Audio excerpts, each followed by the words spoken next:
Jujutsu Kaisen no sería Jujutsu Kaisen sin el arco del que hablaremos hoy, y es que había tenido cosas buenas en su tramo inicial del manga, y al anime al salir pues gustó bastante, pero si algo empezó el fenómeno de Jujutsu Kaisen fue sin ninguna duda Shibuya, un incidente que no solamente cambiaría todo el manga de Gege Akutami, marcando un antes y un después, sino que conseguiría algo dificilísimo: quedarse grabado como uno de los pilares de calidad de toda la industria del anime. Y hoy analizaremos al detalle si esta fue una reputación merecida o no. Así que agarrad un snack, poneos cómodos y sed todos bienvenidos a mi análisis al incidente que rompió todo el mundo de la hechicería, y como no, todo el mundo del manga anime, el famoso, sanguinario y sobre todo también emocionante arco de Shibuya.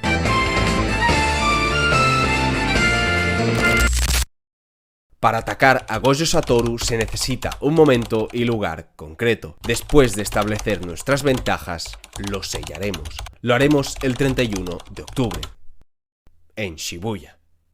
Si tuviera que definir en una palabra el arco de Shibuya, sería sin duda la palabra caos. Un caos constante para todas las piezas que Gege Akutami puso sobre el tablero, pero obviamente un caos orquestado y con un objetivo definido, y por eso la premisa del arco me parece fascinante. Como sabréis, Gojo Satoru es el más fuerte de todos, y en el arco previo a este se nos mostró el cómo consiguió ese estatus concretamente, su experiencia con Toji, con Geto, y todo eso fue el desencadenante de su poder y también de su mentalidad. Por eso es jodidamente irónico que todos ellos se fuesen a reunir en un mismo sitio, donde Geto trataría de sellar al más fuerte, y donde justamente nos mostraría ese cambio en el personaje de Gojo y, como veríamos, también en el personaje de Toji. Pero ¿por qué os estoy diciendo todo esto? Pues bien, porque quiero dejar claro que no es coincidencia que previamente a Shibuya tuviésemos el arco del pasado de Gojo, puesto que ahí justamente nos mostraron lo extremadamente poderoso que este se llegó a convertir, y el cómo forjó su nueva meta de destruir el mundo hechicero como lo conocíamos, lo que desemboca en primero que las maldiciones tengan que recurrir a un sellado debido a su grandioso poder, y lo que desemboca también en que el resultado de su deseo de cambiar los altos cargos de la hechicería tengan que tomar acción. Significa que las nuevas generaciones de hechiceros deberán tratar de liberar a Gojo Satoru, una interesante línea que centra a todo el arco en la figura del personaje principal y seguramente más importante de todo este manga, y que obliga desde un inicio a actuar tanto a maldiciones como hechiceros en, como no, una batalla campal de proporciones totalmente colosales. Pero bien, ¿cómo sucedió todo esto? ¿Cómo fue la caída del más grande? Pues a eso vamos, porque tal y como ocurrió en la misión del recipiente estelar, Gege lo hizo de nuevo y de forma totalmente magistral. Y es que la estructura del arco es bastante clara. El primer paso para su plan sería crear una barrera donde solamente los hechiceros puedan entrar, pero los humanos sin energía maldita no puedan salir, obligando a tener a todos los hechiceros dentro de la barrera, focalizando toda su atención y, claro está, con Gojo a la cabeza. Y todo esto fue justamente una contramedida para Gojo, ya que al tener a tanta gente dentro no permite que éste pelee en serio. Es decir, si lo hace, matará a decenas y centenares de civiles en un solo instante. Por eso ni siquiera podrá activar su expansión de territorio, lo que traducido significa un nerfeo histórico a Gojo, pero un nerfeo totalmente lógico. Incluso el día está tremendamente bien pensado, el 31 de octubre, la noche de Halloween, un día perfecto donde en un lugar como Shibuya se reunirían infinidad de personas, aunque por supuesto no sería todo esto divertido si lo capturaran directamente como si fuese un Caterpie salvaje. Al final es Satoru Gojo, con él presente nada puede ser sencillo, y menos si es en un combate, y por eso justamente me encanta, no, pero en serio os lo digo, adoro la demostración de poder aquí, porque juega brutalmente con nosotros y las expectativas alrededor de todas las maldiciones que se presentan en el arco. Y es que eso nos lleva a Gojo versus a Yogo, Hanami y Choso, es decir, contra un montón de maldiciones que son fortísimas a la vez. Y estos últimos, como es lógico, andan totalmente pues cagados, aun sabiendo que van con ventaja, porque sí, no puede usar usar esa técnica del infinito que está toda rota. Pero la gracia de todo esto es comprobar que eso solamente no lo hace el más fuerte. El hechicero más poderoso de la historia tiene ese título porque es un maestro en todos los sentidos que abarca ser un combatiente en Jujutsu Kaisen, en energía maldita, en expansiones, en técnicas inversas, reversas, viceversas o cualquier concepto raro que se invente Gege cada 2 minutos y que ninguno de nosotros vamos a entender, pues da igual, porque Gojo será el mejor en eso y punto. Eso ocurre justamente con Hanami, quien desactiva su expansión un milisegundo y es completamente obliterado. Ese monstruo que costó horrores enfrentar a todo Itadori, Gojo lo destruyó de un solo ataque. Y esto es capital para que entendamos la repercusión de todas estas maldiciones durante todo el arco de Shibuya. Y como no, aquí se puso en jaque no solamente el físico portentoso y bello de Gojo, sino también su mente. Y creo que ahí justamente está la clave, puesto que, como pasó con Toji, por supuesto también lo cansó a nivel de técnicas y energía maldita, pero sobre todo lo cansó a nivel mental. Gracias a todo el excelente plan que hizo Toji, que hizo que se confiaran, fue el que le permitió que este bajara la guardia y entonces lo pudiese derrotar. Pues aquí se aplicó una lógica bastante similar, ya que cuando Mahito llega con todos esos humanos mutados es un punto donde ya no sabes qué esperar, y aquí lo obligan a tomar una decisión: o derrotar a las maldiciones llevándose consigo a todos esos civiles, o simplemente rendirse y ser atrapado. Una tesitura fascinante porque vemos que Gojo está dispuesto a sacrificar a algunos civiles si es necesario. Él ya aceptó que no puede salvar a todo el mundo y se muestra incluso razonable a ello, pero eso sí, no permite que él mismo acabe directamente con sus vidas, porque ¿sabéis qué ocurriría si él voluntariamente matase a gente inocente por su objetivo? Pues significaría que tomaría el mismo camino que tomó su amigo Geto. Si para salvar al mundo de la hechicería y para salvarse a él mismo debe matar a gente inocente, haría justamente lo mismo que su amigo. Por eso la escena es tan brutal a nivel de epicidad, pero también a un nivel de desarrollo. Él decide que pese a que le dan dos opciones muy definidas, él va a derrotarlos a todos y a su vez va a salvarlos a todos, activando su expansión territorial sin siquiera tocar a un humano en el proceso, acabando con todas las mutaciones de Mahito con un estilo sin comparación. Varias maldiciones de grado especial frente a sus ojos y todos ojipláticos ante el despliegue del más fuerte de todos. Pero claro está, un despliegue que alguien ya estaba esperando. Satoru.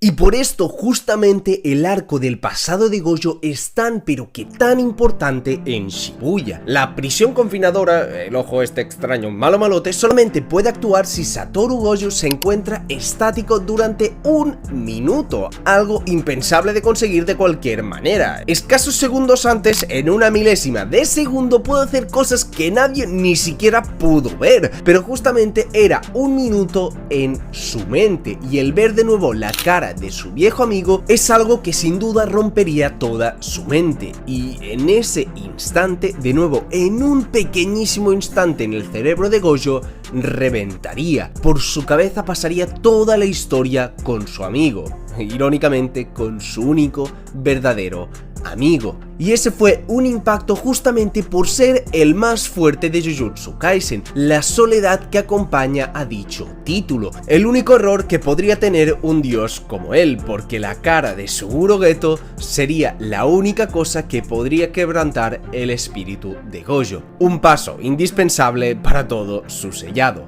Por eso de nuevo repito que fue esencial ver a estos dos amigos vivir lo que vivieron, entender el sufrimiento por el que ambos pasaron, porque el impacto de esta escena, de las acciones y pensamientos de cada uno, se reflejan en el resultado de todo esto, en el inevitable sellado de Satoru Gojo, ya que el más fuerte de todos los hechiceros, de nuevo, volvió a perder. Pero con una pequeña diferencia, y es que Geto no es Geto.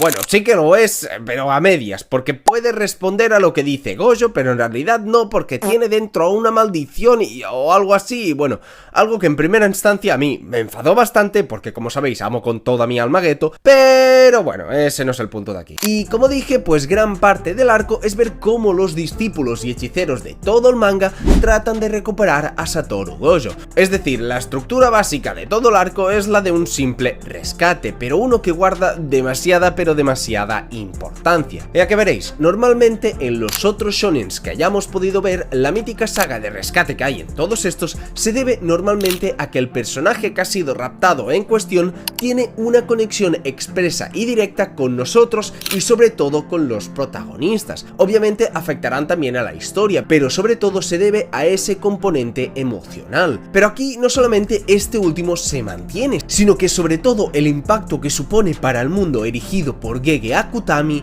es monstruoso. Sin Gojo, tanto el mundo de la hechicería como el mundo humano simplemente se derrumban. Ya que para empezar, él es el miembro más importante de la familia Gojo, él es el más fuerte y por ende puede hacer lo que le dé la gana independientemente de lo que digan o hagan los altos cargos de la hechicería. Por eso, si él mismo desaparece, estos altos cargos, que parecen ser unos total simios e idiotas, podrán tomar ciertas decisiones que ahora no podían hacer por culpa de Gojo. Y el poder de este también afectaba a las maldiciones, porque nadie podía hacerle frente. Por eso muchas estaban escondidas, pero al ser sellado empezarán también a moverse, algo que se muestra también en el mismo arco con el abuelo y la abuela esos, quienes anteriormente se ganaban la vida de forma libre haciendo fechorías, pero en el instante que Gojo apareció, rompió el equilibrio del mundo, incluso provocó como efecto secundario que las maldiciones se hiciesen más fuertes. ¿Y cómo lo hizo? Pues porque para tratar de superarlo, provocó cambios en la evolución y en la biología de las propias maldiciones, y esto es algo canónico, imaginaros. Si algo así pasó en el pasado, ¿qué ocurriría si de nuevo se hiciese un shock así en la sociedad? Es decir, en el mundo hechicero habría conflictos internos y conflictos externos, tanto por parte de los hechiceros como por parte de las maldiciones, por parte de los buenos y por parte de los malos.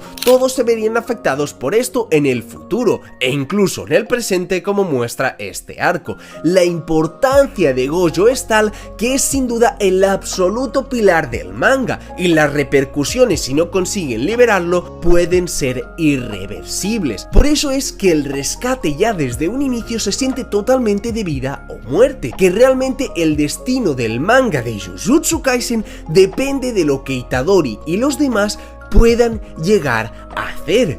E incluso el mismo destino de Itadori, porque sin su maestro será perseguido por los hechiceros al acabar el conflicto, porque recordemos que él tiene una sentencia de muerte por su cabeza. Y por si no fuera suficiente todo esto, las maldiciones que planearon el arco de Shibuya, ahora que no estaba Gojo, pues pensaban que Sukuna tampoco era tan importante, porque solamente lo necesitaban si el más fuerte seguía siendo un problema. Pero si él ya no estaba, pues no hacía falta revivir a una maldición que también estaba un poquito mal de la chota. Es decir, hasta en eso afecta el sellado, hasta afectar directamente desde varias perspectivas el futuro del propio protagonista. Y vaya si es una increíble manera para, por supuesto, que las acciones de los personajes tengan un peso gigantesco, y sobre todo para que se sienta que la presión sobre todos estos es muchísimo mayor, porque el más fuerte de todos no podrá venir a ayudarlos. Porque recordemos, la confianza en Gojo era tal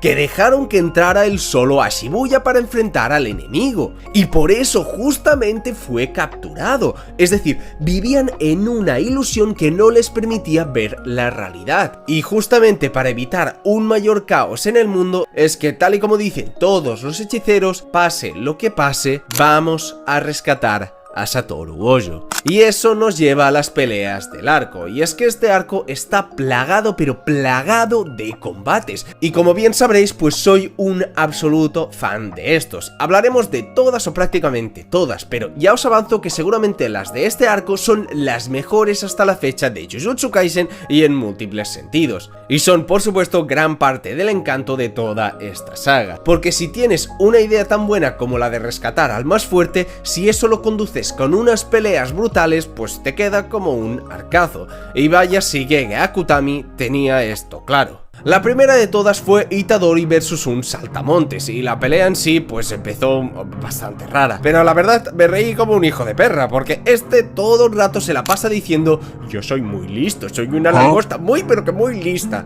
Itadori, que es el más retrasado entre los retrasados de Jujutsu Kaisen, le dice así todo serio y gigachat: las personas inteligentes no andan por ahí alardeando que lo son. A eso le llamo yo un gigachat, Itadori. Otra prueba de esto es el enfrentamiento contra el abuelo ese del mostacho, un combate ultra secundario, pero que aún así es tremendamente disfrutable, ya que este tenía una habilidad ciertamente muy específica, pero a su vez ciertamente original, porque la clave no era derrotarlo en sí, sino saber cómo hacerlo. A priori parece que sea alguien invencible, puesto que no le afectan ninguno de sus ataques, pero es gracias a usar el intelecto de Megumi que entienden que el poder de este señor es en realidad una técnica inversa, convirtiendo golpes fuertes en golpes débiles. Por eso es que, aunque Itadori le estaba dando como cajón que no cierra, el tipo seguía totalmente tranquilo. Incluso no solo eso, sino que había un rango en el máximo y mínimo que podía él para recibir golpes. Un combate que demostró que no solamente es energía maldita, técnicas extrañas y poder bruto, sino que también se necesita una complementación a todo esto, acompañada de estrategia y acompañada de cerebro. Para mí así se hace un combate secundario. Y es que si algo hizo espectacularmente bien este arco es el uso de los secundarios, no solamente combates menos importantes, sino también enfrentando a personajes totalmente clave. Hay actuaciones brillantes de todo el cast distribuidos por todo Shibuya, y uno de ellos, como no, fue Nanamin.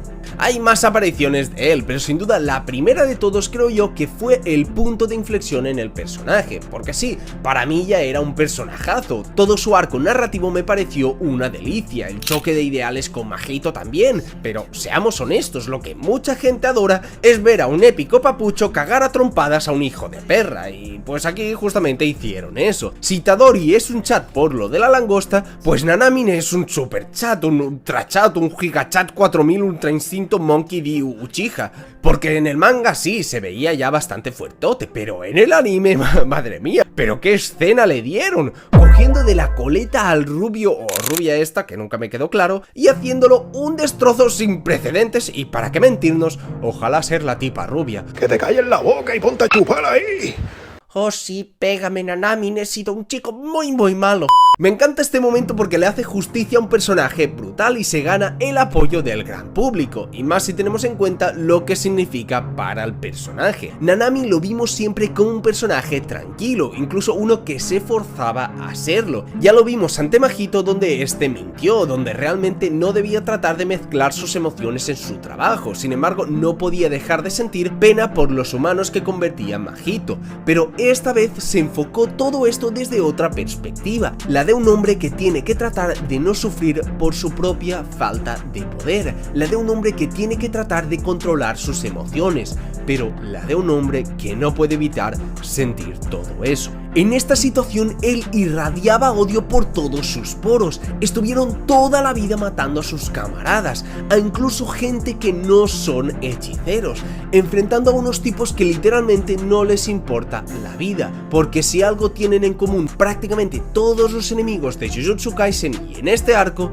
es que nadie valora la vida. Tanto los usuarios de maldiciones como las maldiciones mismas menosprecian a todos los humanos, simplemente se divierten con esos actos, algo que ejemplifica Mei Mei con uno de ellos. ¿Qué crees que es lo más importante en la vida? Aquellos que se dedican a arrebatarlas no pueden responder rápidamente a esa pregunta. Ninguno de ellos podía contestar esa pregunta porque realmente no les daban valor, y no les daban valor a unas vidas que Nanamin sí que se las daba y hubiese querido proteger.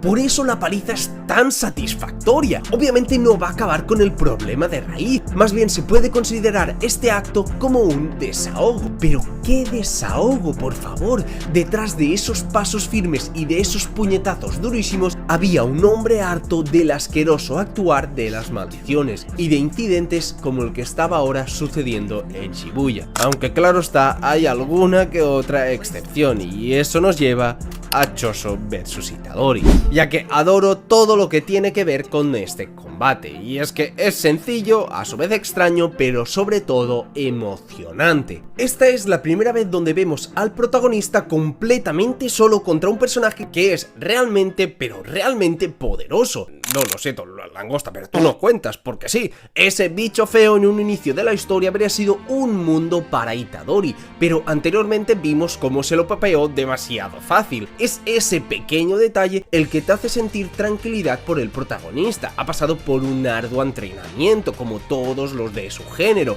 y varias experiencias que le han llevado a este brutal crecimiento. Un hechicero que parece estar preparado para una misión así, algo que es excelente para este combate porque se demuestra que simplemente está fuera de su alcance. La batalla es un constante flujo entre las expectativas de Itadori y la realidad que le brinda Choso. Cualquiera de las veces en las que parece que Itadori toma la ventaja, en el combate cuerpo a cuerpo, en las estrategias, incluso en las técnicas, se nos descubre que en realidad era inferior en todas estas. Y lo mejor es que cuando Choso, con un brutal giro de la pelea, le atraviesa el hígado, hace algo impensable, que Itadori acepte su inferioridad y esté dispuesto a morir. Acepta que los demás van a salvar a Gojo, a que él no tiene que ser el protagonista de esta historia, porque simplemente no está preparado. En cualquier otro anime se habría armado todo para que el protagonista ganara de una u otra forma, pero aquí no ocurre eso. Aquí el protagonista pierde como un total perro, pese a haber mejorado una absoluta barbaridad en poquísimo tiempo, pese a que el autor nos mostrase que era un hechicero completamente diferente. E igualmente con todo eso, pierde porque no está a la altura. Y por eso su combate es puro arte, es maravilloso. La habilidad de Choso, para empezar, me fascina completamente. El usar la sangre como un putísimo cañón de formas tan variadas y de formas tan visuales es de un ingenio increíble. En el anime la pelea es, además de más extensa, con unas secuencias de movimiento totalmente sublimes. Es que es en serio que parece que aquí ambos puedan morir en un combate que es completamente a pelo, sin tonterías, sin flashbacks, sin nada. Puro combate, pura acción, pura adrenalina que ellos sienten y que, más importante, consiguen transmitir al espectador. Y es que todo esto viene de que obviamente Choso es el hermano de ese par de entes amorfos que Itadori y Nobara reventaron al final de la primera temporada. Aunque luego Choso tuvo un sueño donde están todos juntos y se dan de comer espaguetis. O sea, ¿qué cojones es esto? Gege, por favor, explícate, porque mucho de explicar los podercitos raros que tienen tus personajes y luego me metes esta escena que no tiene ningún punto sentido. Pero vaya, como dije, esta pelea me gustó demasiado cada vez que la reveo. Me sigue transmitiendo absolutamente todo lo que percibí en primera instancia, y eso habla genial de la atmósfera de tensión que consiguieron crear en este arco. Lo único negativo raro es lo de los hermanos Creepy y lo del narrador, que nos explica absolutamente todo mientras ocurre en el combate, ya que hay muchas, pero que muchas explicaciones de las técnicas de Choso durante esta, y al menos para mí se siente una aproximación bastante barata. Tampoco voy a intentar ver que todos los demás combates de Jujutsu Kaisen los entendí, porque este soy yo literalmente en cualquier combate de esta serie. Algo así también ocurre con el combate entre Uyui y el bicho de Geto ese, que de nuevo pues estuvo bueno, ¿qué queréis que os diga? Poderes completamente definidos, formas claras de ganar o perder, reglas que sigue al pie de la letra, mucha sangre, tetas e incesto. ¿Qué se puede pedir más? Un momento, ¿quién ha escrito eso?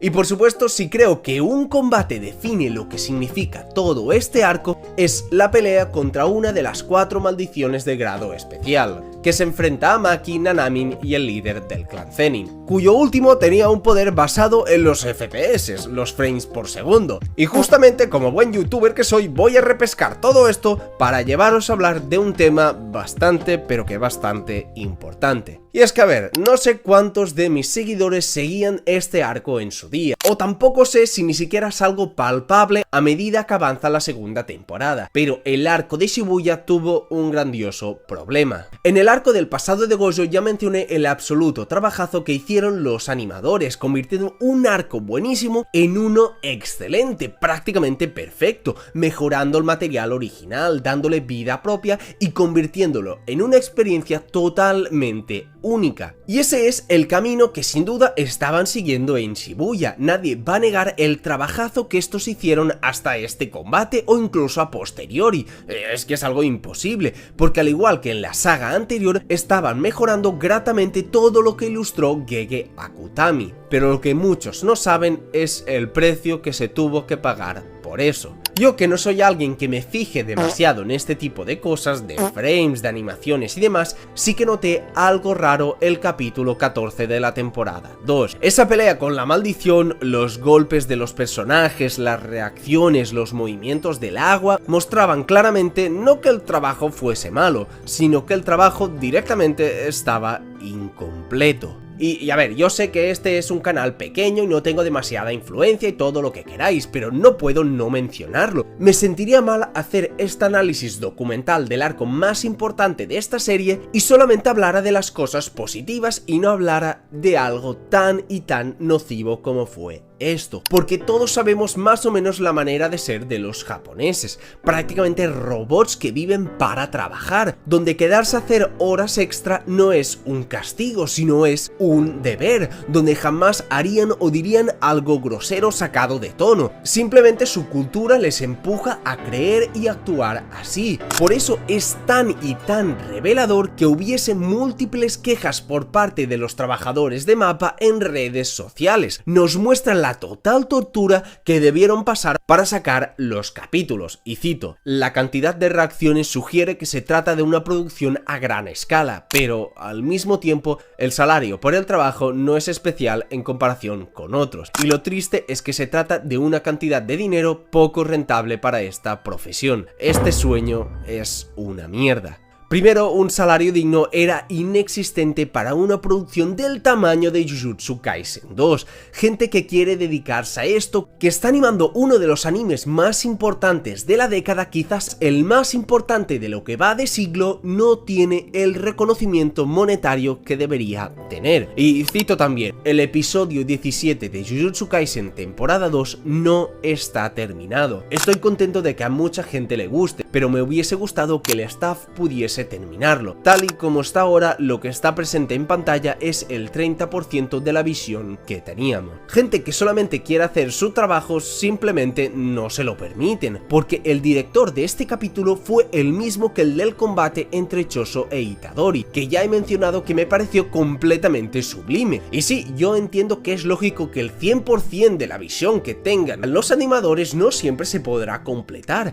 pero una pelea que en sí ya fue buena, imaginad si les hubiesen permitido completarla, porque más adelante le darían la razón, porque para los que no lo sepan, la batalla entre Sukuna y Majoraga es a la que se está refiriendo en este capítulo, y incluyeron dicha batalla extendida en el Blu-ray, presentando un montón de escenas añadidas, así como cambios sustanciales, demostrando que el resultado entregado en primer momento fue uno incompleto, algo que según fuentes ya se venía forzando desde el momento que tomaron la película de Jujutsu Kaisen 0, donde ya los tiempos fueron completamente absurdos. Y yo solo he mostrado un par de tweets muy contados, pero hay decenas y decenas por internet que en muchos casos fueron silenciados, pero que yo al menos debía mencionarlo, porque aunque absolutamente adoro todo el arco y el producto final creo que fue sobresaliente, me parece una completa lástima que uno de los arcos más importantes e influyentes de este siglo, como fue el incidente de Shibuya, se viese manchado por un total crunch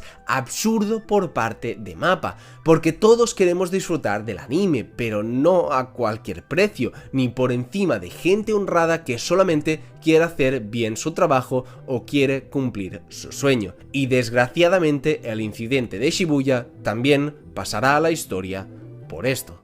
Ahora sí, hablemos de la pelea entre todos los compadres hechiceros contra Dagon, Barón, Mamón, o como se llama el pulpo ese kawaii que luego se pone bastante gigacha. Y es que joder, cuesta encontrar una puta mala pelea en este arco. Y es que hay algo brutal en esta, y es de nuevo el contraste mostrado en absolutamente todos los personajes y lo que nosotros habíamos visto, ya que el líder del clan Zenin se presenta por primera vez aquí, y aparte de mostrarnos que es un hijo de la gran perra por hacerle lo que le hizo a Maki, Maki muestra también que es un monstruo en combate. La misma Maki ve cómo este les salva la vida. Su velocidad, su poder, su técnica, su presencia es incalculable. El hechicero más veloz detrás de solamente Gojo Satoru. Es tan así que se carga al pulpito en un santiamén. No le dejan ni tomarse un vaso de agua, lo pulveriza completamente, dejándonos claro que hay una diferencia abismal entre él y Maki e incluso con Nanamin, de los hechiceros que creíamos más poderosos, porque estos dos últimos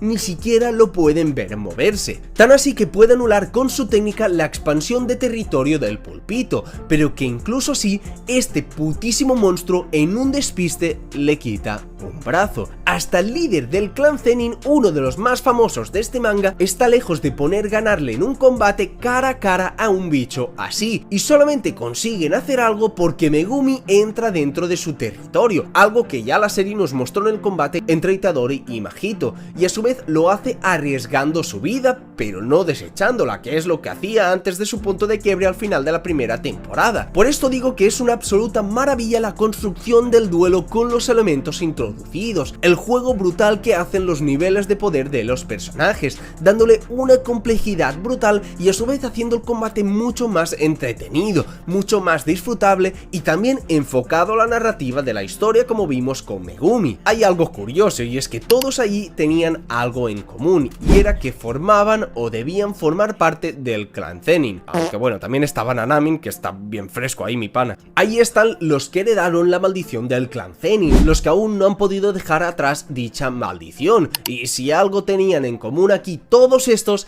es que en ese preciso momento serían testigos de la entrada del hombre que no solamente dejó el clan Zenin, sino que lo dejó absolutamente todo y se entregó al mundo de las batallas. ¡Oh, Dios mío! Desde el momento que revivieron a Toji, estuve gritando como fan cringe Johnny-chan de esos que dicen date va yo. En ningún momento esperaba que ese personajazo introducido en el pasado de Gojo fuese a regresar y fuese a regresar tan pronto, pero es que le da un completo sentido a todo el personaje y para qué mentiros, con lo fan que soy de este, no puedo sino aplaudir los huevazos del autor al traerlo de vuelta, porque yo ya destaqué que su cierre fue totalmente espectacular. Y revivirlo es arriesgado porque puedes manchar un poco de ese legado, pero como digo, lo mejoró inclusive muchísimo más. Y es que en serio, te cambia el solo panorama de toda la escena, también te cambia el combate, toda la impresión que te plasma. Es que es un clima totalmente diferente cuando este tipo no está en pantalla y cuando realmente lo está, mostrándonos algo que ya sabíamos pero que no habíamos podido comprobar, que era una absoluta máquina de matar. Es decir, lo vimos con Gojo, pero era un combate mucho más estratégico, más limitado para alguien como él, es decir, se enfrentaba al dios del Olimpo en persona. Con Geto tampoco pudo hacerlo porque por todo eso de que no podía matarlo por ser usuario y bla bla bla bla, pero es un hecho que se enfrentaba a los dos hechiceros más grandes de la generación y no podía vacilar. ¡Oh, Dios santo! Es una completa marioneta de aniquilar maldiciones que nos muestra qué significa Toji cuando es mucho pero que mucho más poderoso que su enemigo, un poder incontrolable e irracional que se abalanza sin pensar hacia el más poderoso, un afán de destruirlo todo, una avaricia sin límites dispuesta a devorar la vida de quien se ponga delante, incluso afilando su arma, como el león que afila sus garras. Saboreando y disfrutando de la cacería, Toji ataca con una secuencia totalmente escandalosa, pero mirad eso por favor, la más satisfactoria de todo Jujutsu Kaisen. Qué manera de acabar, no, de obliterar con un enemigo que ninguno de los presentes podía ni siquiera acercarse. Y claro, ante alguien así queda la duda de si sigue siendo un enemigo o no, pues como dije, enfrentaba siempre al más fuerte y por eso justamente se llevó a Megumi, en una decisión que fue completamente sensacional por parte de Gege Akutami, y no sé ya cuántas llevaba en esta saga, porque Toji tiene unos movimientos a una velocidad exorbitantes. En toda la pelea se hace la comparación con Sukuna. Megumi está todo el rato a la defensiva y en un trabajo espectacular de los animadores, el único momento del combate donde no se muestra esa rapidez es en el choque final entre ambos, donde ahí finalmente reconoce a su hijo, ejemplificando que ese monstruo indomable que no podíamos seguir ni con la vista al final es más humano de lo que parece. E incluso él mismo se dio cuenta. Nos muestran un pequeño flashback donde se muestra a este tratando de vender a su hijo al clan Zenin, demostrando ahí que le daba igual todo, que no le importaba nada y haría lo que fuese por algo de dinero. Que ese sitio para Toji fue un total vertedero, pero quizás a alguien con talento como su hijo le iba a ir mejor, tratando de concienciarse que realmente no le importaba ni su familia ni su hijo,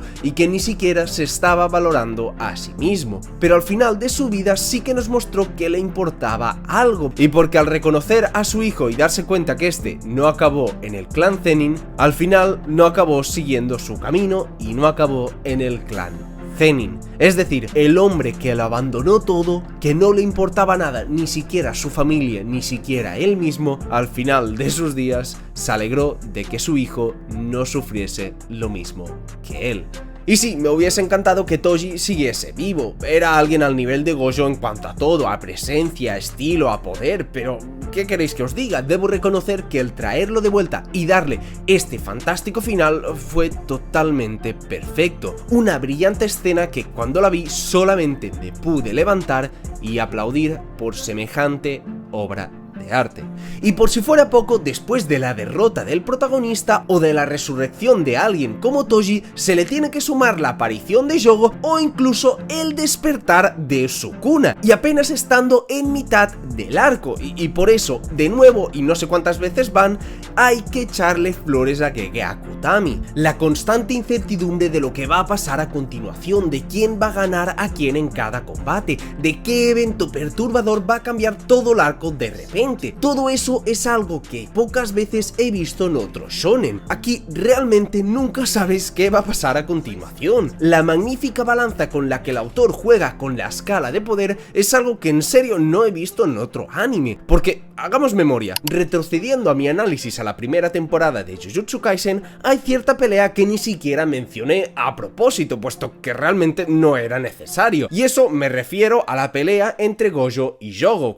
Madre mía, los nombres los ponen adrede para liar o qué. O lo que es lo mismo, el sexy profesor albino contra el cabeza cebolla este. Y el combate pues fue completamente irrelevante en la historia. Es más, Gojo la usó como tutorial para explicarle a Itadori cómo funcionaban las expansiones de dominio, imagínate. Pero bueno, en todos los casos nos hizo ver que ese volcán andante no era nadie, un completo don nadie, un NPC que además era demasiado feo. Pero eso fue inteligentemente usado por el autor porque solamente lo vimos enfrentarse a ese Gojo. Incluso en Shibuya vimos lo mismo, todas las maldiciones eran inútiles. Hanami ahí está siendo un cadáver. Pero si te pones a reflexionar y te das cuenta de la situación, puedes entender que al final se estaban enfrentando al más poderoso de Jujutsu Kaisen, a un dios entre los humanos. Pero precisamente, ¿qué pasa cuando una maldición de grado especial, aquellas que no podían ni siquiera tocar a un dios, no se enfrentaban a este, sino que se enfrentaban a humanos? Pues este es el resultado, un resultado aplastante. Yogo arrasa con todos esos hechiceros, arrasa con Maki, la monstruo del clan Zenin que no tenía energía maldita, arrasa con Nanamin, un hechicero de primer grado que sostenía el récord de destellos oscuros, y arrasa con Naobito Zenin, el líder de uno de los clanes más prestigiosos de la hechicería, y todos ellos sucumbieron ante esa cabeza de volcán que parecía en un inicio inofensivo. A ti como espectador esto te pilla completamente en bragas, en calzoncillos, en tanguitas si eres muy osado. Una forma brillante y coherente de construir una derrota anticlimática, porque aquella hormiga a la vista del elefante era en realidad una pantera a la vista de unos simples y delicados gatitos. Todo esto que estoy mencionando sobre el caos, sobre los niveles de poder, sobre la locura del momento, no dejaba de seguir aumentando, y el culmen para mí de toda la saga, toda la situación apocalíptica presentada, es sin duda el despertar de Sukuna.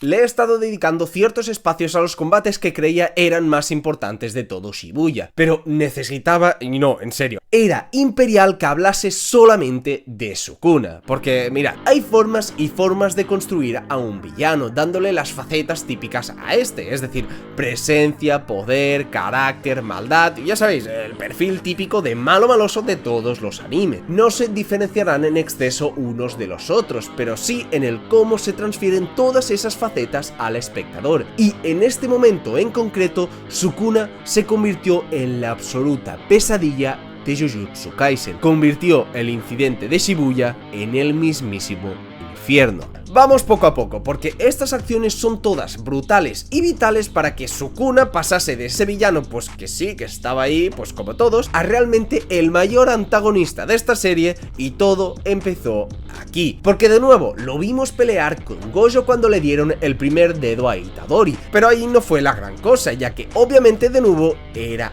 Gojo, y además le habían dado solamente un dedo. Hasta con un dedo le doy yo pelea al Sukuna.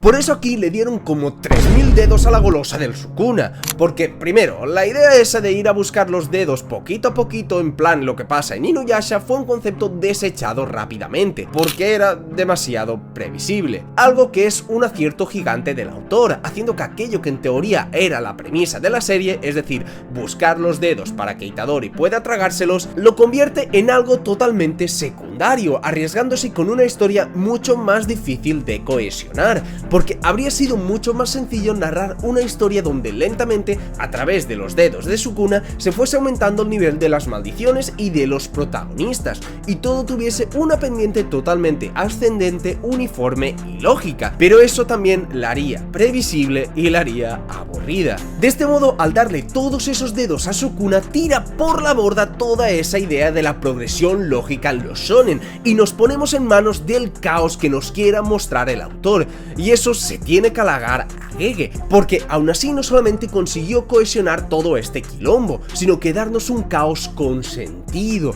que permitía de nuevo un cambio gigante en la escala de poder. Y ¡qué cambio, joder! ¡Qué cambio! Sukuna solamente al aparecer...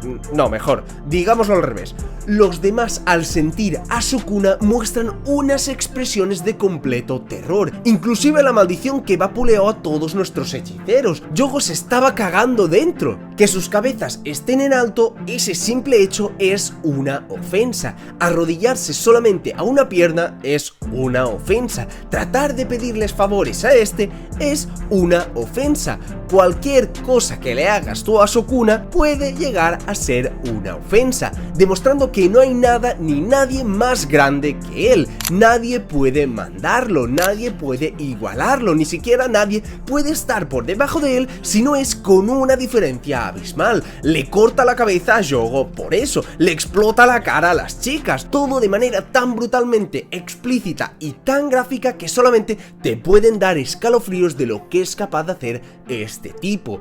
Una historia oscura que no tiene miedo de mostrarse así a través de su villano principal. Es que es completamente excelente. ¡Qué suerte que esto no tuvo censura, por favor! Y la mayor demostración de poder es, sin ninguna duda, su combate contra Yogo, que viene justamente dada por esa prepotencia, donde si dicha maldición consiguiese darle solamente un golpe, se iba a unir a ellos y haría lo que ellos quisieran hasta el final. Pero eso era algo que para él obviamente no era necesario, puesto que tenía un plan preparado para sus intereses. No necesitaba la ayuda de nadie, no necesitaba cooperar con nadie, él simplemente se bastaba él solo, porque era la cúspide del poder. Es decir, lo único que hizo aquí con Yogo fue jugar y jugar literalmente, marcando un punto y final, o un punto y aparte, o un cambio de párrafo, un cambio de hoja, de libreta o de escuela, maldita sea. Es que por si fuera poco, el tipo que ya humilló a todos esos tipos que eran brutalmente poderosos en el mundo de la hechicería está a otra liga, pero a otra completa dimensión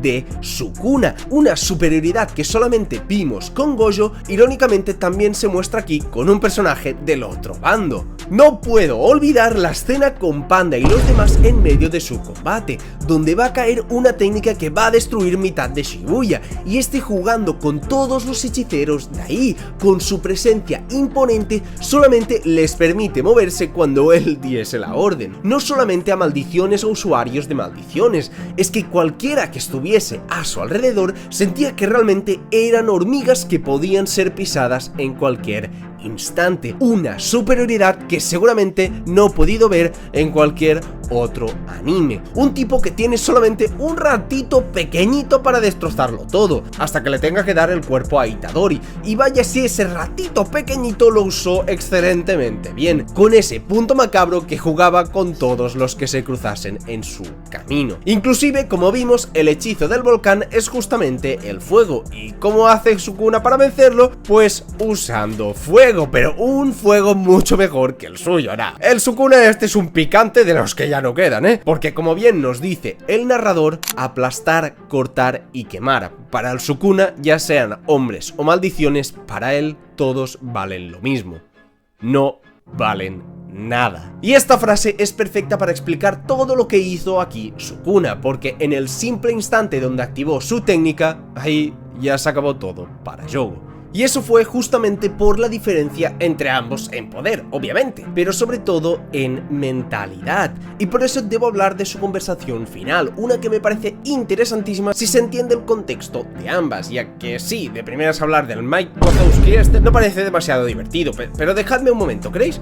Sukuna, como hemos visto, se centra en cortar, quemar y matar. En su mente no había nada más, mientras que en la mente de Yogo había demasiadas cosas. Él creía en que las maldiciones eran los verdaderos humanos, puesto que ellas en cierta manera eran puras. Es decir, los humanos podemos decir algo que realmente no pensamos, podemos actuar de una forma contraria a lo que al final acabamos haciendo. En definitiva, podemos mentir o podemos ser falsos. Algo que las maldiciones no pueden hacer. Ok, serán malvadas, pero son verídicas, son reales. No vas a encontrar mentiras provenientes de ellos. Por eso vemos que le afectaron las muertes de Hanami o de Dagon, es decir, la plantita o el pulpito respectivamente, porque realmente los consideraba como amigos. Y eso justamente es lo que lo diferenciaba de Sukuna, la ambición para llegar a la cima y dejarlo absolutamente todo atrás, solamente pensar en destruir, sacrificarlo todo por su deseo es lo que a Sukuna le consiguió llegar a ese estatus, haciéndonos algo interesantísimo, porque Toji, por ejemplo, también parecía que lo había dejado todo, pero al final vimos que no lo había conseguido hacer, así igual con Gojo, que también parecía que lo había conseguido dejar todo atrás, pero cuando volvió a ver a Geto, volvió a mostrar su debilidad. Pero aún así, aunque Yogo no pudiese tener el poder que así que había conseguido Sukuna, este le dijo algo increíble: estate orgulloso, eres fuerte. Y es que aún con todas las maldiciones, hechiceros y monstruos de Jujutsu que él enfrentó, al final Yogo fue uno de los mejores, haciendo que el rey de las maldiciones, el pináculo del poder, reconozca a alguien como Yogo, haciendo que este llore, pues era un orgullo recibir algo así antes de morir, y precisamente por llorar se siente desorientado antes de su final, porque ni siquiera sabe qué son las lágrimas, mostrándonos que al final quizás ese monstruo que odiaba con todo su ser a los humanos no se diferenciaba tanto de ellos, porque también podía soltar lágrimas. Mientras que Sukuna, quien es lo completo opuesto a algo así, sonríe viendo su muerte al grito de "no tengo idea", en referencia a esas gotas que brotaban de sus ojos, porque ni siquiera quería saberlo. Una escena brutal para construir y mostrarnos la diferencia entre una maldición de grado especial y el mismísimo diablo en persona. Qué maravilloso final para un personaje que parecía que no iba a dar absolutamente nada. Y por si no fuera suficiente todo este rato tirándole flores en la cara a una sucia sabandija como Sukuna, pues shit, here we go again, porque vamos a hablar de Majoraga. Porque sí, mientras toda esta batalla sucedía y todas esas cosas hermosas que hacía Sukuna, de un momento a otro vemos a Megumi desmayado y a un puto gigante celestial con una pinta horrible desatado en mitad de Shibuya. Y sí, ya sé que lo he dicho antes, pero esto es un arco de locura constante y su combate no iba a ser menos, por supuesto que no. Y como mencioné también antes, este combate fue incluso incompleto en el anime, pero eso no quiere decir que no fuese alucinante. Transmitieron a las mil maravillas un poder que, si bien se sintió en su pelea contra Yogo, aquí fue aún mucho más acentuado, porque Majoraga era un bicho alucinante que se podía adaptar a cualquier ataque, y justamente con la expansión territorial de Sukuna los animadores brillarían, porque de unas pocas páginas, de unos pocos intercambios de golpes en el manga, consiguieron crear un panorama apocalíptico donde dos absolutos monstruos estaban combatiendo en mitad del infierno, y en una batalla en el infierno siempre va a salir victorioso el rey de las maldiciones. Y todo esto fue debido a Megumi, quien muestra el brutal potencial que tiene este. Majoraga era un Shikigami que solo podía invocar el jefe del clan Zenin años atrás, quien se enfrentó al jefe del clan Gojo tiempo atrás con la misma habilidad de Satoru, es decir, tanto Megumi como Gojo ambos tenían el mayor poder de sus clanes, y en vez de ser enemigos eran lo contrario, maestro y alumno, y todo fue gracias a las últimas palabras de Toji. Es que es completamente magnífico. Y es que incluso sacándote a este puto bicharraco de la chistera, el resultado es excelente, porque era algo que se venía hablando sobre el personaje las múltiples veces que hizo esa pose en la serie, y que justifica el interés de Sukuna en Megumi, dando indicios de lo que pasó al inicio de la historia y de lo que pasará más adelante, porque ese pequeño chico del cual el fandom por alguna razón se mete es capaz de invocar a un monstruo que fue el que se le acercó hasta el momento más a alguien como Sukuna, y viendo el contexto de esto en esta saga donde nadie pero nadie se le acerca, es decir, una barbaridad. ¡Qué grande Megumi! ¡Qué grande Majoraga, coño! Aunque debo decir que me da bastante gracia que Megumi ve a su padre, el cazador de hechiceros número 1, el putísimo dios encarnado, y dice: Nan, le voy a tirar unos conejitos ahí a ver qué hace. Y ve a un pendejo NPC que se cumeó episodios atrás Nanamin y dice: ni modo, tengo que usar a Majoraga. No me jodas, Megumi. Y si le he dedicado un espacio exclusivo al villano de la historia, pues debo hacerlo también con el protagonista, porque sí, hemos hablado de él antes, este ya perdió su combate contra Choso, pero comparado con todo lo que aún le quedaba vivir en Shibuya, eso no era más que la punta del iceberg, porque a partir de aquí es donde empieza realmente el arco de Shibuya para Itadori.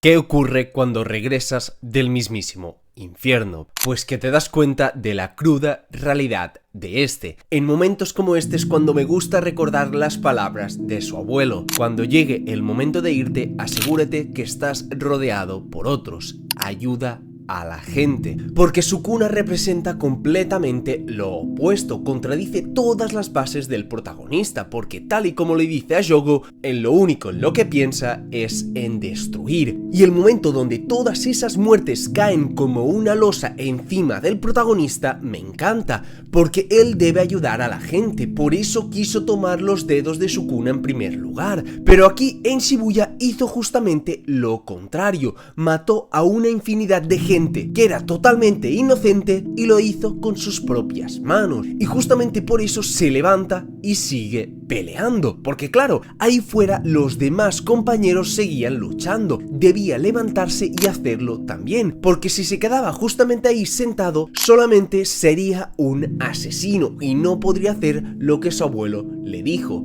ayudar a las personas. Y ahí justamente está lo interesante, el ver cómo progresivamente se cruje todo ese ideal, porque al volver a Shibuya vería una escena completamente terrible, y eso sería a Nanamin, prácticamente moribundo, con medio cuerpo calcinado, totalmente exhausto, peleando contra un montón de maldiciones, mientras el anime hacía algo hermoso, entrelazando estas escenas donde mataba a esos bichos con otras donde se veía este en la playa en su retiro, ejemplificando dónde estaba ahora y dónde debía estar, porque en ese entonces podía estar retirado disfrutando de la vida, disfrutando de un atardecer, del agua del mar refrescando sus pies, pero la realidad es que seguía ahí, en ese bucle de arrepentimientos, de sangre y de cadáveres de sus camaradas, y al final todo eso, ¿para qué?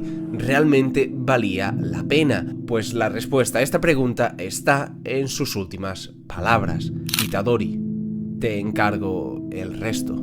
algo que puede significar muchas cosas a priori, pero que tienen un valor incalculable para Itadori, porque sí, como dijimos, Nanami podría estar de retirada y vivir una vida normal, pero eso ya no le funcionó una vez, porque en el despacho ese donde trabajaba o en la playa de su retiro no podría evitar pensar en que quizás había gente que lo estaba necesitando en ese momento, porque si Nanami estando en Shibuya podía proteger a la gente, para él ya era suficiente. Un hombre que puso su vida al servicio de la gente, aunque tuviera que sufrir por ello estrés, depresión, la muerte de sus camaradas, simplemente no podía contener su deseo de ayudar. Y las últimas palabras son una forma poética de decirle a Itadori que pese a que ambos ahora ya han experimentado la mierda que es un hechicero, pese a que ambos ya son adultos que acumulan desgracias, no quiere dejarle un legado de penuria a Itadori, no quiere despedirse transmitiéndole toda la mierda que tenía en la cabeza, porque eso sería como una maldición para Itadori, quien ya decidió vivir como hechicero. Por eso esas últimas palabras son una forma poética de decirle a Itadori que el único camino para él es seguir batallando hasta el final, tratando de siempre ayudar a las demás personas, porque eso al final es ser un hechicero.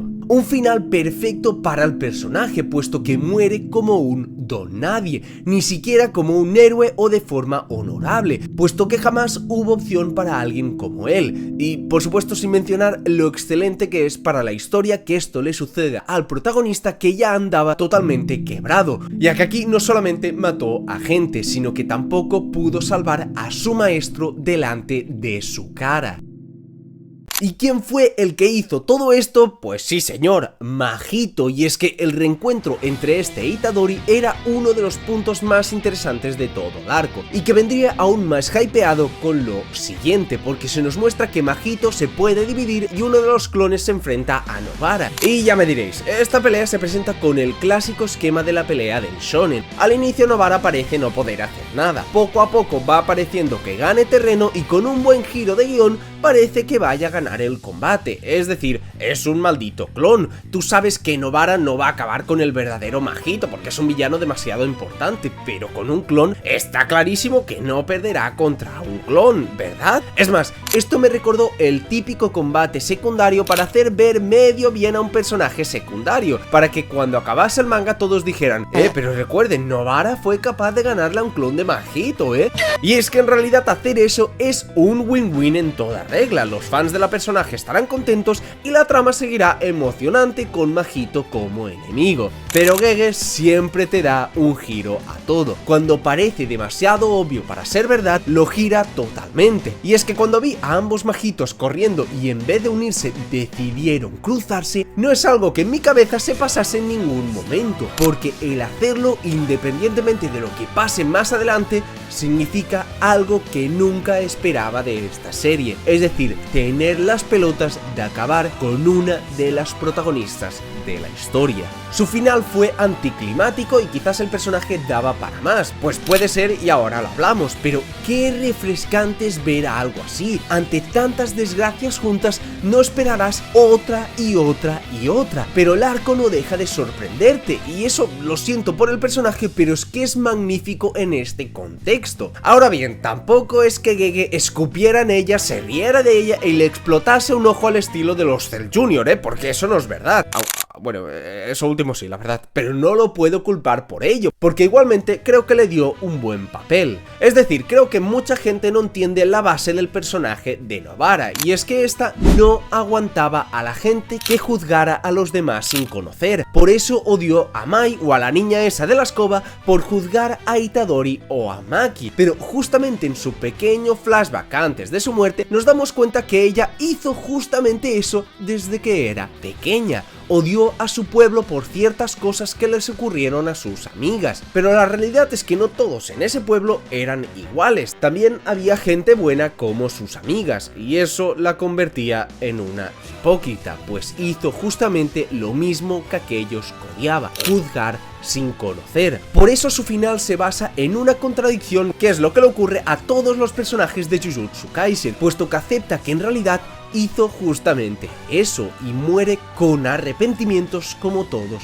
los hechiceros, dándose cuenta que al final, aunque pasara por cosas malas, su vida en el pueblo, su vida en Tokio no fue tan mala como pensaba, y solamente en los últimos momentos de su vida esta se dio cuenta. Y eso, ¿qué queréis que os diga? Para mí es algo hermoso. Y si le das un final bueno a un personaje y consigues generar todo lo que generas a partir de esto, no puedo sino que volver a aplaudir, porque la derrota contra Choso, la masacre de Sukuna, la muerte de Nanami Kento, en este punto el corazón de Itadori ha superado su límite. Itadori ha sufrido tantísimo en tan poquito tiempo. Es una total ruptura de su mente, porque ya no solamente que no pueda perdonar a Mahito, es que no puede perdonarse a sí mismo por su debilidad. No cree en que él deba levantarse y deba seguir peleando. En este preciso momento, lo único que quiere Itadori Yuji es morir ahí mismo. Y todo esto era porque Itadori seguía siendo un iluso. En su combate contra Mahito, él le hizo preguntas a una maldición como él, que por qué estaba haciendo todo eso, cuál era su motivación. Y es que simplemente esas son unas preguntas de alguien que no ha entendido aún que se está enfrentando a una maldición. Hacerse preguntas, conmocionarse por la muerte de los humanos, de sus camaradas, no es algo que pueda hacer ante alguien como él. Porque mientras él salva sin pensar, Mahito mata sin pensar, porque uno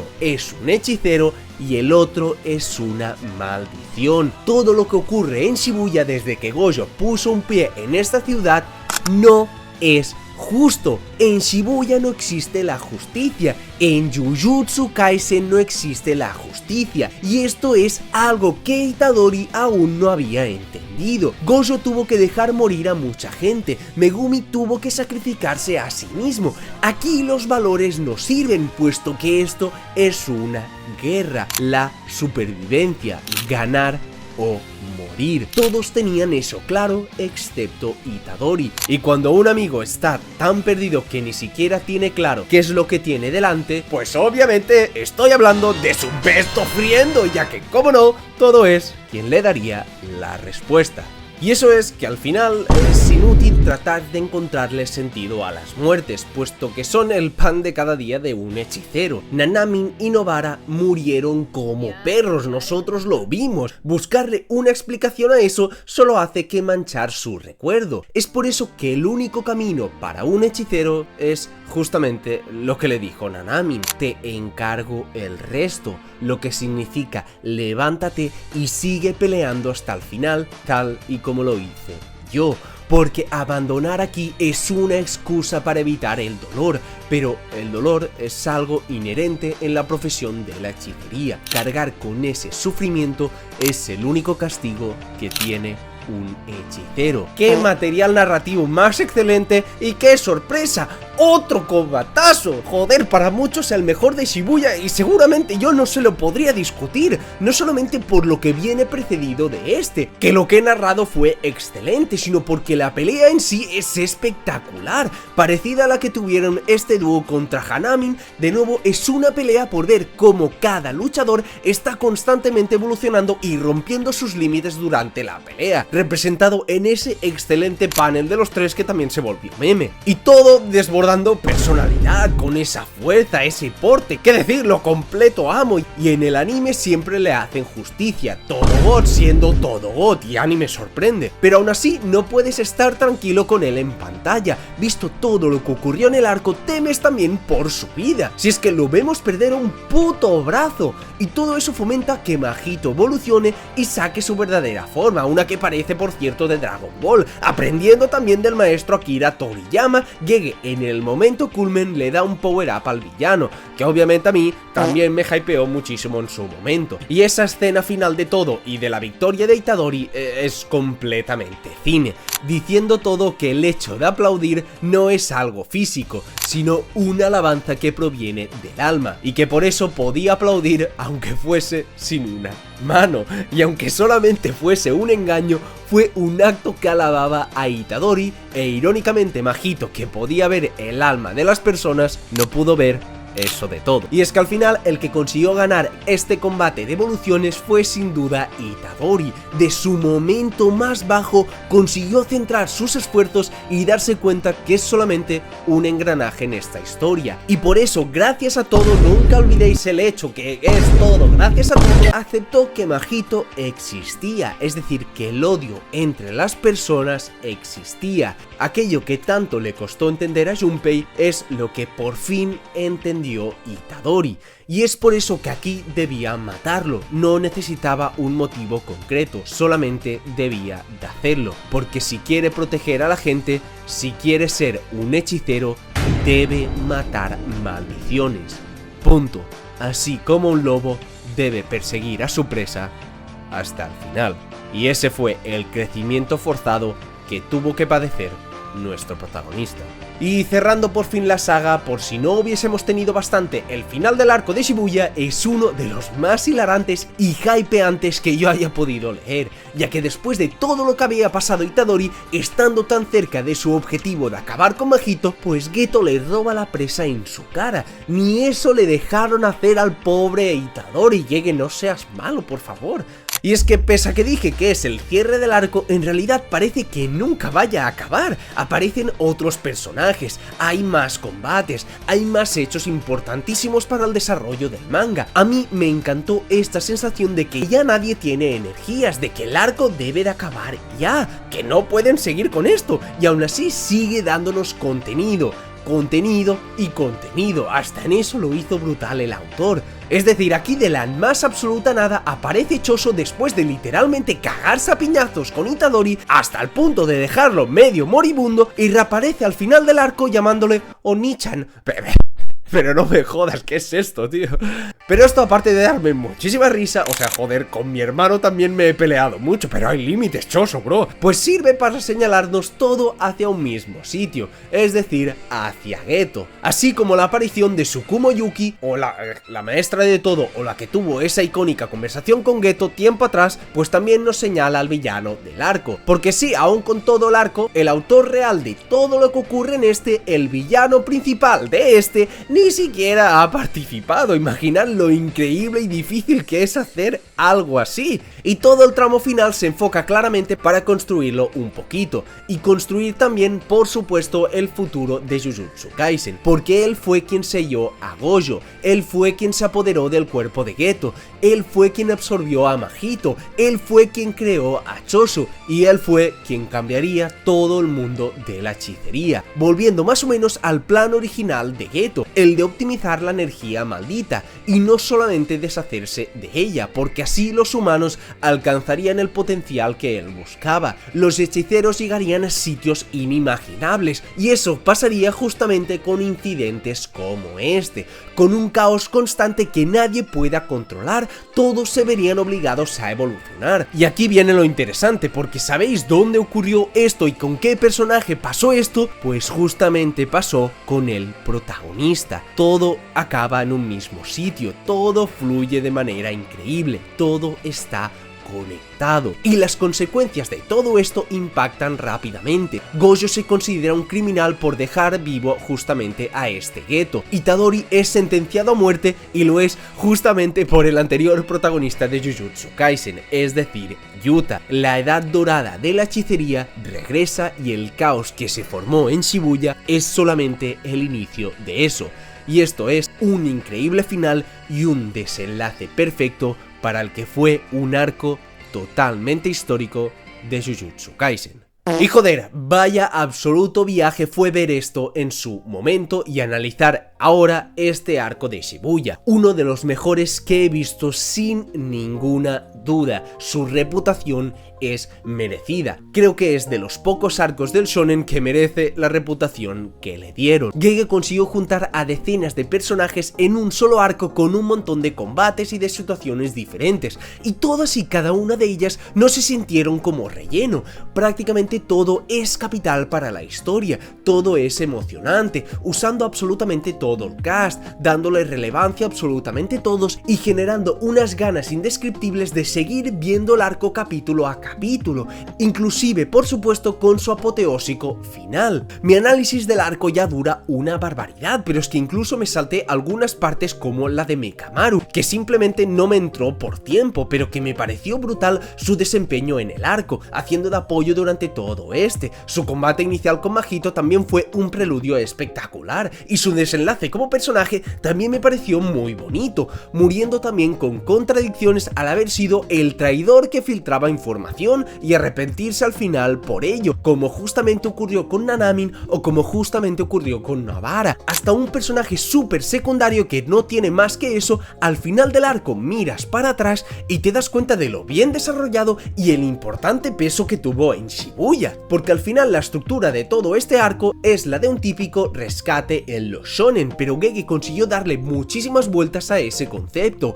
giros importantes constantes, con combates como siempre excelentes y algo importantísimo, muchísimas pero que muchísimas muertes, que te hacían sentir que todo lo que veías en pantalla era importante, puesto que cualquiera podía morir en Shibuya. Además, pasando todas estas cosas de manera tan simultánea y dando una sensación de locura total que es increíble para el lector. Todos acabaron con sus sueños rotos, Gojo, Itadori, Nobara, Nanamin, Mekamaru, nadie salió ileso de la locura que fue Shibuya. Y es que al final nadie es libre de las contradicciones y del sufrimiento que significa ser hechicero. Y eso es todo lo que para mí plasmó Gege Akutami, en el que es, en mi opinión, uno de los mejores arcos de todo el shonen, el increíble arco del incidente de Shibuya.